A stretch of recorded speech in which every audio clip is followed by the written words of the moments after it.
All right, I think we have majority of our group here today. So good evening, everyone. My name is Devanya Porter. I am the Manager of Education here at the Economic Club of Washington, D.C. I am a 2015 scholar, and I'm just excited to see all of you come together, excited to see what the program brings, and I hope that this is very useful for our scholars, but not only our members as well. So we're going to go ahead and get started with some housekeeping rules. I'm going to go ahead and share my screen. Bear with me.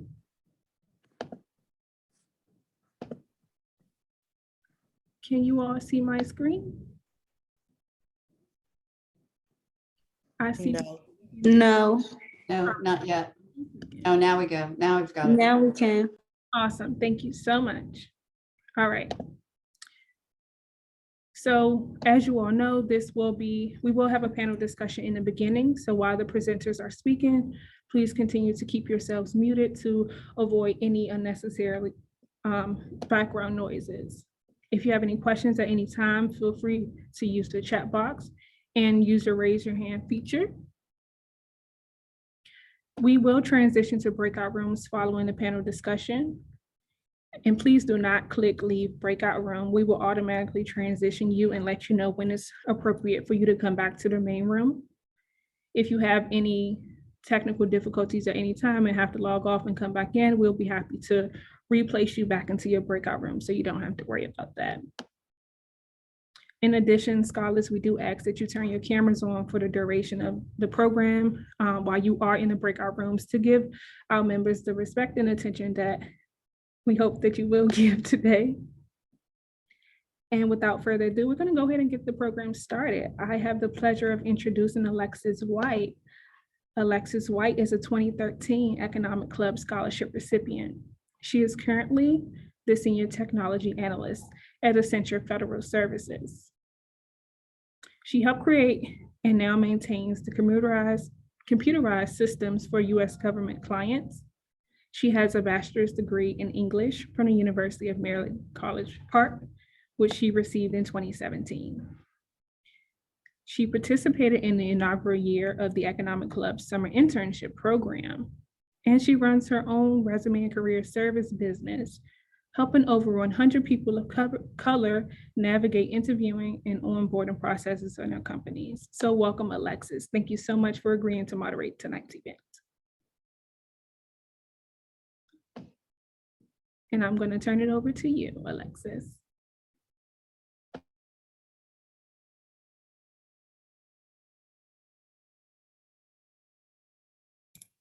Alexis, you're on mute. If you can unmute, please. Thanks. Sorry, guys. My name is Alexis White. I am going to start off with introducing the panel. First, we have Margaret Dunning. She's a managing partner for higher education at Finn Partners. Her experience on Capitol Hill, in the White House, and in television helped shape her public relations career. Ms. Dunning works with colleagues in universities, other nonprofits, and companies with an interest in higher education. She has an extensive experience in crisis communication, issues management, media strategy, and long-term client positioning. She received her degree in history at Trinity Washington University here in DC, where an internship led to a job upon graduation, and currently serves as the university's board of trustees. We also have Mike Hickey. Mike Hickey is the regional director of Glenmede's Washington, D.C. office, which he has led since it established in 2014. In this role, he is responsible for managing client satisfaction and the growth and operations of the office and region. Mr. Hickey also serves as a business development officer and is a member of the Private Wealth Operating Committee. Mr. Hickey received his Bachelor of Arts and degree in English, like me, and he went to Williams College, and he also has a master's MBA from University of Maryland, Robert H. Smith School of Business, where I went to school. We can kick off the panel if you guys are ready to go.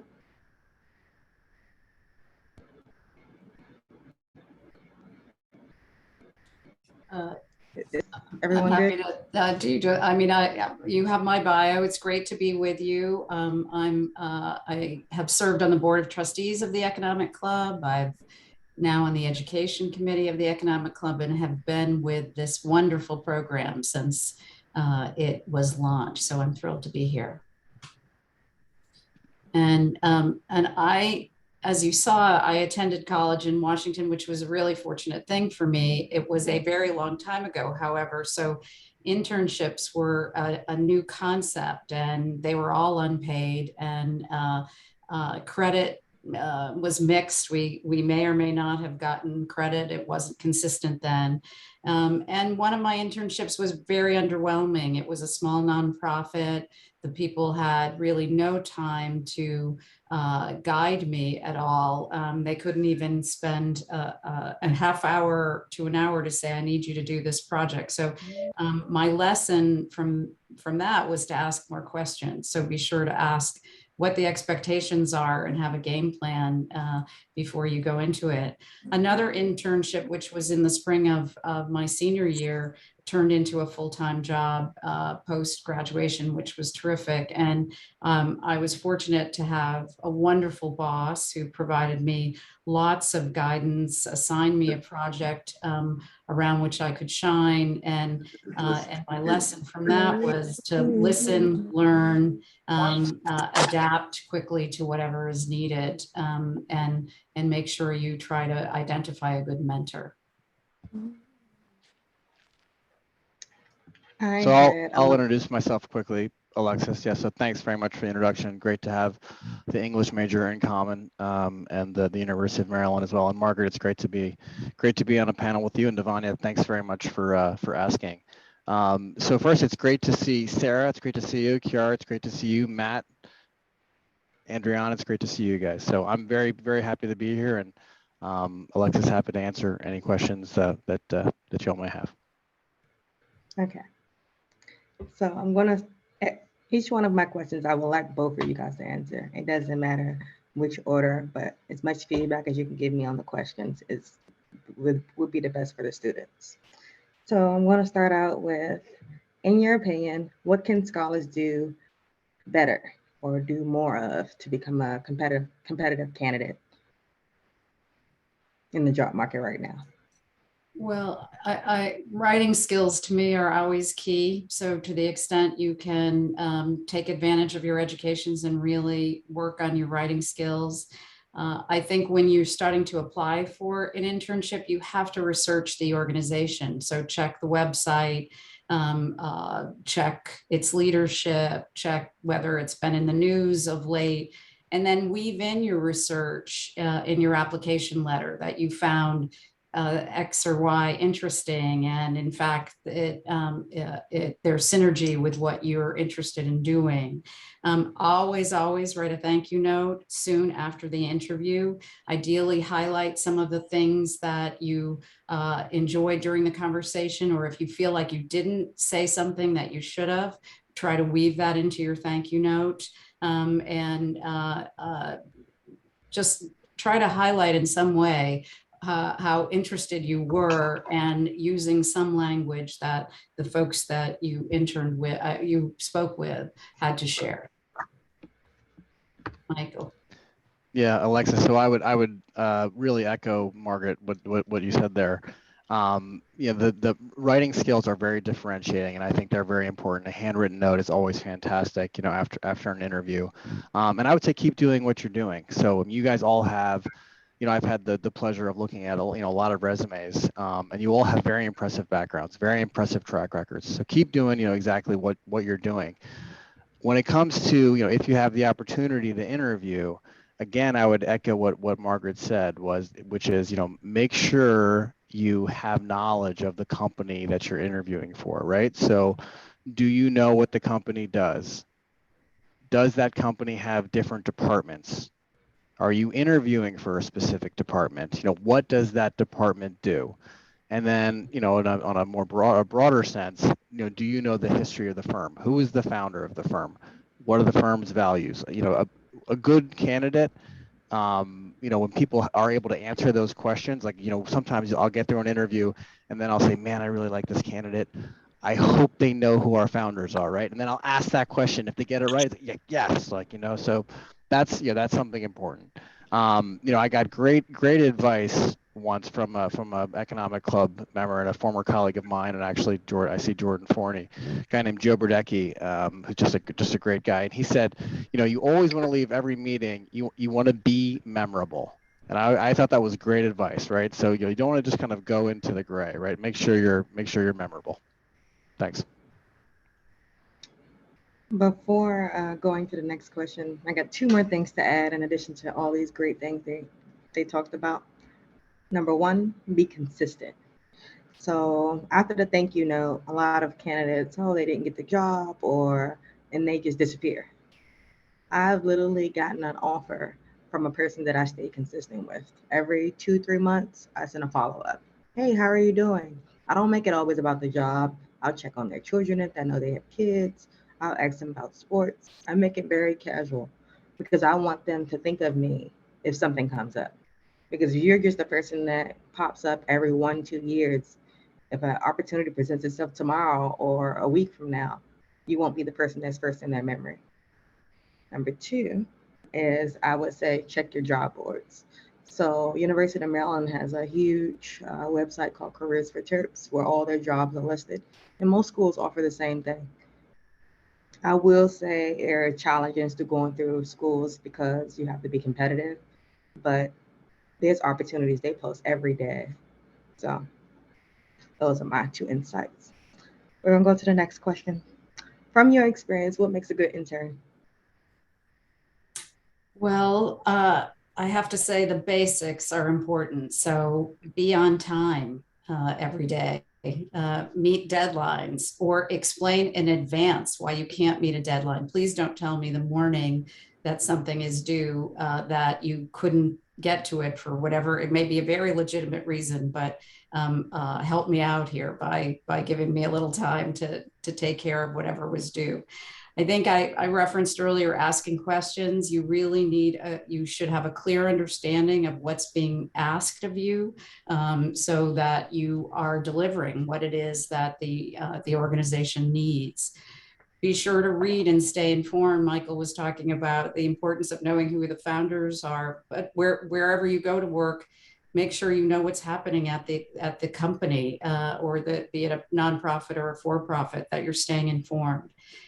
Don't show off. Don't be a know-it-all. Remember that it's a team atmosphere, and you'll be more remembered for that than for being a part of the team. Always say thank you when someone is helpful or kind. Just the little things go a very long way. And I asked a young colleague who's an intern on my team, and she said, quote, always be prepared with questions and always follow up with a thank you note. So Margaret, I think you might have gotten my notes before this panel, but I agree. I echo everything that Margaret just said. And I think, the basics, just, blocking and tackling, right? So work hard. When we were kind of going through our internships, the idea was that you're going to be the first person there and you're going to be the last person to leave. And that's very differentiating. Be proactive, be curious. If you're done, what someone has asked you to do, be proactive and ask someone else, like, hey, what are you working on? Is there anything that I can do to help? At the very least, that's going to start a dialogue and they're going to know who you are. Again, deadlines, do what you're going to say, do what you say you're going to do by the time that you're going to do it. And if you have questions or if you don't understand, what you're supposed to be doing, the sooner you ask questions, the better. And I would say just be persistent and, working hard is noticed and matters. To piggyback over what Michael said about asking questions, if you get assigned a task on your first day and you have no idea how to do it, please ask for help. I always tell people though, research first. So at least when you're asking for help, they know that you've actually put the work in and the time in to try to figure out what it was before just jumping and trying to get all the assistance you can get. All right, we're gonna go to our next question. And how important is it that an internship experience matches the area of study? I mean, I think it depends on what you're studying. If you're pre-med, you're going to want to focus on something that will enhance your knowledge, plus illustrate to medical school admissions officers how committed you are. So I asked an intern on my team, and she said, quote, "Personally, I don't think it needs to be an exact match. It just needs to be in the realm of what the student is interested in." I think that students, especially first and second years, can afford to branch out and learn about fields that they might not have been exposed to. For example, I was a digital communication focus with a minor in film studies, but I wound up taking a PR-based internship. It wasn't 100% digital, but I got to work with social media while also learning about writing and other parts of PR that I might not have known about otherwise. Michael. Sure. So again, I was an English major and I'm in finance.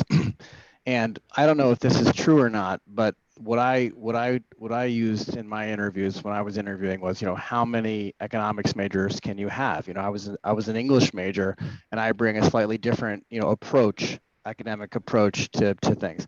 I don't know if that's actually true or not, but that's what I said, and I think it might have worked out. So I really don't think, especially at the internship level or when you're just starting out, I don't think that your major is I don't think you need to be an economics major to get a job here. I think, again, the most important thing is that you're willing to work hard, you're willing to take on challenging work, and that you ask questions when you're not sure what you're doing. I think that's the most important thing. To piggyback off Michael, I was an English major too, and my internships were all over the place. I did a law clerkship. I did at a corporate law firm in DC. I worked at a mortgage firm. I did Accenture, and I was a marketing consultant analyst. Oh, and I worked at the DC government. My internships were all over the place. Literally nothing related to the next. But I like that. You have to realize what works for you. I like learning as much as I can, and I don't like to be in one place at a time. So that's why I chose consulting. Consulting is the same kind of thing I do now. I go client by client. Every client I'm on, I do different work. There's nothing wrong with people who want to focus on one thing, because we have consultants here who are Pacific Cloud consultants, meaning all their projects that they are on is cloud related. I wanted something where you can learn as much as, always be learning something new. So every project I'm on, I choose to do something different. I've done cybersecurity, cloud migration, cloud strategy work. It's all within the realm of technology, but I'm always learning something new. So we're gonna go to the next question. What is the difference between a summer internship and a summer job? Alexis, your advice is spot on and great. And it's not a surprise that Accenture has hired you. And so brava to you. For many, what you do over the summer is about making money. I mean, when I was in college, I made more money as a waitress than I would have made as an intern. So the choice was pretty obvious to me what I was going to do. I do think that increasingly internships are stepping stones to full-time jobs at companies. We, for example, recently started a program called Accelerator, where we hire recent college grads for 3 months, or people who are changing careers. So they may have been doing something totally different, but decided they wanted to get into our industry. And we move them through a whole process, different teams, teach them about a variety of things in our industry. And based on how well they do, they can be hired after that. So I think internships are growing in a different way than they used to be. But ultimately, it may be all about the money, and you need to go where you're going to be paid the most. Michael? I agree. I think that's I don't have much to add there. Me neither. What campus resources are available to assist with finding opportunities that match scholars' interests and skills? I mean, I work with lots of colleges and universities. They're all beefing up their career services departments. They may be called something different at your school. So you just have to check out and see uh, what they offer and what it's entitled. And then you have to be in their faces. You have now, granted, it may be via Zoom at this point in time, but you have to really connect with them.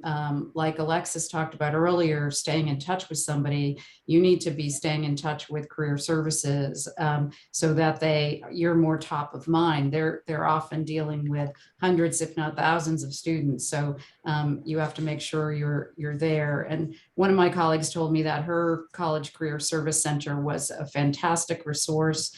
I was able to receive resume help, interview prep, and was able to participate in a free communications career trip to New York City, which is not bad for that. And another person on my team talked about that her college had a partnership with Handshake. So learning about Handshake, I think, is important. And there should be a lot of resources in that department. If you're not getting what you need, ask your academic advisor for ideas. And that's often a pipeline. Some academic advisors have relationships with companies where they're able to help place students. And I just think, keep in mind that it's not one and done. So you don't talk to somebody once and then forget about it. You got to stay in touch with that person to help cultivate your next job. For the students that don't know, can you tell them more about what is Handshake? Because I'm unaware too. I'm sorry, I missed the question. What is Handshake? It's a career service opportunity. I'll put the link in the web in the chat. So it's where you can learn about job opportunities. Thank you, Michael. Yeah, so we had, when I was in college, which, I just graduated 3 years ago. That's a joke. Thanks for laughing, Alexis. We had the OCC, which was the Office of Career Counseling, and that was a really important resource. And this kind of ties into, I think, a question we're going to be talking about later, but I never thought a bad interview was a bad interview. So I applied for a lot. I just applied to everything, because even if it was something I wasn't going to be interested in, I still got that interviewing experience, because you don't want to have your first interview be, this is the job I want. Ideally, you don't, that's not your first interview. You've had some awkward interviews that didn't go so well prior to that. So I think the OCC using that job board and applying to jobs maybe that you don't even want, that's a good idea. Margaret's idea of having an advocate in the Office of Career Counseling, I completely agree with that. And I used to go down and do my homework there, just sit in the lobby and do my homework. And I remember I didn't get the job, but I made it all the way to finals because somebody from Bank of America's banking program, they were still there, and I started talking to them in the lobby, and next thing I know, I had an interview, right? And we made it pretty far. But just being present and having them know who you are, I think is very helpful, and I acknowledge that that's challenging in a Zoom environment, but hopefully we'll be back to normal somewhat shortly. Having people know who you are is huge. I was an English major, and I used to sneak into. We have what do you call them, like school fairs, but it's more like a major fair. So we have a Pacific Fair every year for business students, and then for computer science and information technology, STEM fields. And I used to sneak in there every year and talk to every single person I could, because I knew I did not want to do anything related to my degree. And I knew I wanted to do something that was innovating all the time, and that's technology. And even though I knew I wasn't gonna get no interview, because they're specifically looking for computer science students or engineering students, it helped them to see my face. And now I'm still in contact with a lot of the people, a lot of the networks that I made at those events. So go to those, anything they send out as far as school fairs, or like Accenture does, maybe every month they do like a hosting where they tell you about the company and they let you know about the opportunities we have. and they post them on their public LinkedIn page. All the recruiters have to repost them. So when you know you want to work for the specific company, whether it's Microsoft, you follow a couple Microsoft recruiters and you keep in touch, you keep up with their posts, you like it, you make comments on it, you be visible. And I will kick it off to the next question. What roles does social media play in assessing internship opportunities? Can a student find a summer job through social media? Absolutely. Our company aggressively uses social media. I regularly see internships and jobs on social media, and I share them with other people. So Twitter, I'm a big fan of the positive side of Twitter. There's an ugly side of Twitter, of course, but LinkedIn is really key. Make sure your LinkedIn information is always up to date, that there are no typos in it, and it is really helpful. And again, I asked the intern on my team, and she loves social media. It said it played a big role in her finding a job. She uses LinkedIn and Twitter. You can apply through the email. She believes in direct messaging if you're not hearing back. So without a doubt, take advantage of social media. Yeah, so I think LinkedIn is important, and we had a scholar with us last summer, and he's going to be starting full time in the summer, and we spent a solid day going over his LinkedIn profile, and he's not here, so I don't want to embarrass him, but we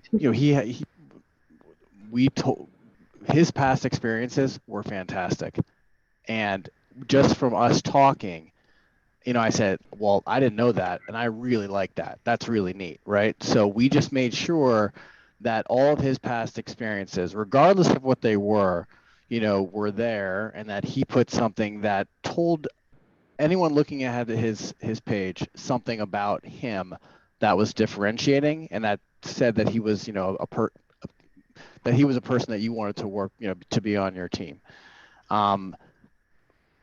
Another piece of advice and a way to use social media is it's difficult, when you send in a blind resume, it's difficult, right? So I wouldn't be afraid to maybe go outside the box and find out if it's a big company and you can use LinkedIn to find somebody in that department, to reach out to them directly. Introduce yourself. Say, here's who I am, right? I think you'll find that most people want to help, right? Most people want to help. You just have to find them and then make it as specific an ask as possible. So, hey, Alexis, it's Michael Hickey. I see that you guys are hiring for this role. It's something that I'm really interested in because of this brief. Can I sit down and have a cup of coffee with you, or do you have time for a Zoom call? And then having Alexis then send that, hey, I talked to this guy, he was great, and sending that into HR, that can be very helpful and differentiating. What I will add is for students in this generation, please be aware of what is on your social media before you try to network on social media. That's a no-brainer. I'm sorry. that is a no-brainer, right? Good to say, right? So I only network on LinkedIn. I don't use Twitter or Instagram, but I do have friends that do. But they're the ones that do, they literally target their Twitter around work, nothing personal. So be mindful of it. The next question, this would be, I'm going to try to do 2 more before we go out to our breakout sessions because we run a long time. If a company has several internship openings, should a scholar apply for more than one? Or what happens if you get offered more than one role? I think you should apply. For example, at Accenture, there are lots of departments. Michael referred to institutions that have lots of departments. You may be interested in more than one. So I think absolutely. And if you have that incredible opportunity where a number of departments want you, then I think you need to tell them that you're talking to other individuals at Accenture, and could they talk to you more about the nature of the internship so that you are able to make an informed decision based on the structure of the program that they are offering. I agree. And I think just being transparent, you know, if you're working with an HR representative, tell them that, you know, you love Accenture and, you know, you're interested in just working there. This department, both of them interest me. As long as you're just communicating that and being transparent. I mean, you guys are young, right? So I don't think anybody expects you to know like very specifically, this is what I want to do when you're, you know, 20 years old, 23 years old. So I think it's perfectly fine to apply across different departments. Just be transparent about it. Would you recommend a paid or unpaid internship? Should a scholar pay for the opportunity to participate in an internship program? No. I think absolutely not. And I was pleased to, I mean, having worked on the Hill years ago, I was pleased to see that they have started to pay all of their interns. They never used to. They still have a long way to go. But no, your labor should not be free, and it also puts you at those who are of greater means have a greater competitive advantage if they are able to take a free internship, and that's not a level playing field. So I would definitely expect money, expect to be paid. And most institutions are pretty clear about that. It's a 3-month internship and here is the hourly wage. And for example, our company, we also pay health insurance for that period of time. And so you just have to see what people are offering, but you definitely don't pay them to. I agree. Yeah. And if someone's asking you to pay, then you need to probably check that firm's values. Yeah. To add on to them. So what I did, because I was a broke college student, is I did my unpaid internships during the school year. In the school year, I focused on school and I worked part-time, but I did my unpaid internships during the school year. And then I also, it's crazy, I found out maybe like a year later that I could turn my unpaid internship into school credits. So it ended up being 3 credits for one of my courses. So I'm not against unpaid internships, but I do understand that they're harder for people, especially when you were a broke college student like me. But I will say, look into your city. So DC offers the SYP program. The SYP program basically means wherever you are, they'll pay for wherever you want to go. So if I decided I wanted to go do an internship at the DC government, if I could pitch my case and end up getting them, oh, I'm a free intern. You'd be surprised how many people are willing to take on eager free interns. That's why people pay you. Not a lot of money, but you're still getting paid. It's better than, so it's kind of like you just made an unpaid internship paid. So definitely check out your city's resources. Are we ready for the breakout sections? Breakout rooms? Nice. Thank you so much. I I have a question. 2 scholars Yeah. had questions. Yeah. Oh, so I heard she say that her with her unpaid internship, like, does that count for like every college? Like, how does that work? I never really heard of that. So one of my credits were, I forgot what it was called. It was like a volunteer class.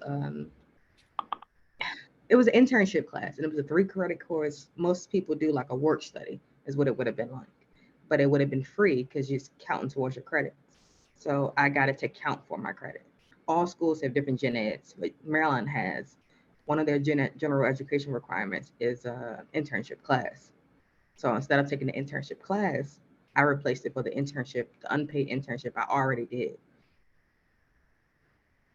So if it's Yeah, not I one of think your you need to ask your advisor, but there are lots of, I mean, it's going to be different based on the nature of the internship, how many credits you can get, but most schools offer credits for some internships, but you have to be really clear up front so that you're not surprised at the end if they don't honor it.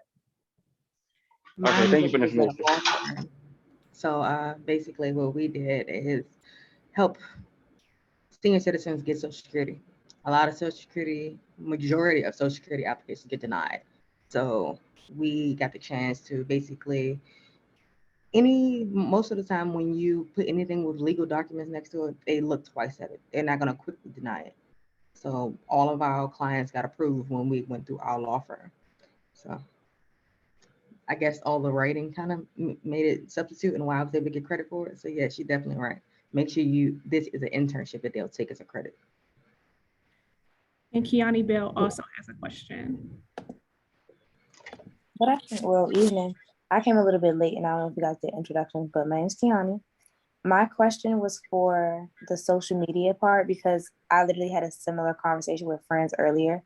I'm a member of a sorority and I was basically telling them how I can't post certain things. I can't post certain things because of like the lens that will be like casted on me, like my org. But spring break is coming up. On a serious note, so are bikini pictures or like beach pictures unacceptable? What is and what isn't acceptable for jobs when they're looking at social media? Because like you said, we are in college, but we want to keep a level of professionalism.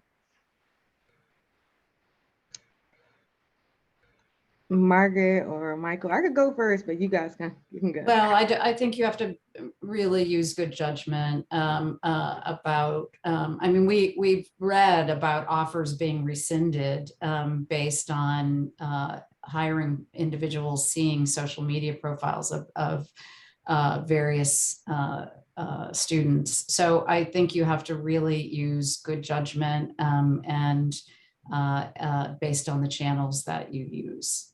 So, I mean, LinkedIn is your professional. You want to make sure that that is really used for professional purposes.